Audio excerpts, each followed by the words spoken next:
ಮುನಿರತ್ನ ಪ್ರಕರಣದ ಹಿಂದೆ ದ್ವೇಷದ ರಾಜಕಾರಣ ಅಂದರೆ ಇಂಥ ಪ್ರಕರಣಗಳನ್ನು ಬೆಂಬಲಿಸುವಂಥ ಮನಸ್ಸು ಹೇಗೆ ಬರ್ತದೋ ಗೊತ್ತಿಲ್ಲ. ಜಿಗಜಿಣಗಿ ಅವ್ರು ಏನು ಹೇಳಿದ್ರು ಕೇಳಂತ ಹೇಳ್ರಿ ಜಗದೀಶ್ ಶೆಟ್ಟರ್ ಅವ್ರಿಗೆ. ಹೆಣ್ಣು ಮಕ್ಕಳನ್ನ ಅಷ್ಟು ಕನಿಷ್ಠವಾಗಿ ನೋಡ್ತಕ್ಕಂಥ ವ್ಯಕ್ತಿ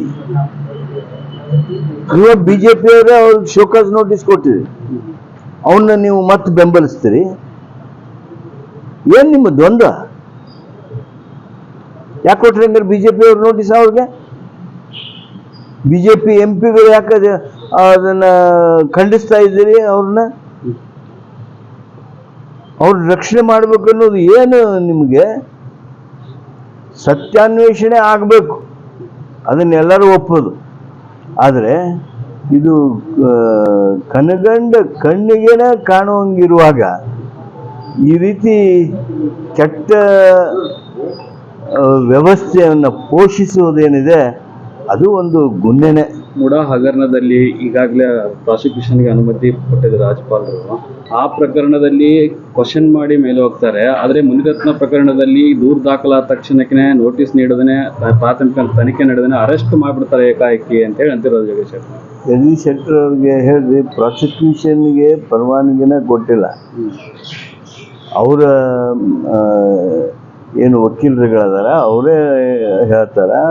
ಮಾನ್ಯ ಜಡ್ಜರು,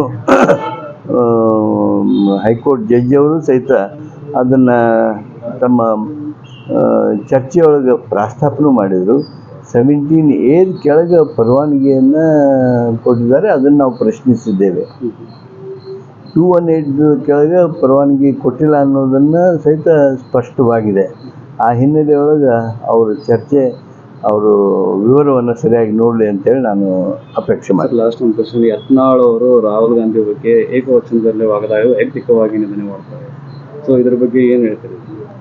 ಏನಂದ್ರೆ ಏಕವಚನದಲ್ಲಿ ಮಾತಾಡೋದು, ಕೆಟ್ಟ ಶಬ್ದ ಬಳಕೆ ಮಾಡೋದು, ಸಾರ್ವಜನಿಕ ಬದುಕಿನಲ್ಲಿ ನಾವು ಇರೋರು ಏನಿದ್ದೇವೆ ನಮ್ಮ ಸಂಸ್ಕೃತಿಯನ್ನು ಕಾಪಾಡ್ಕೊಳ್ಬೇಕು.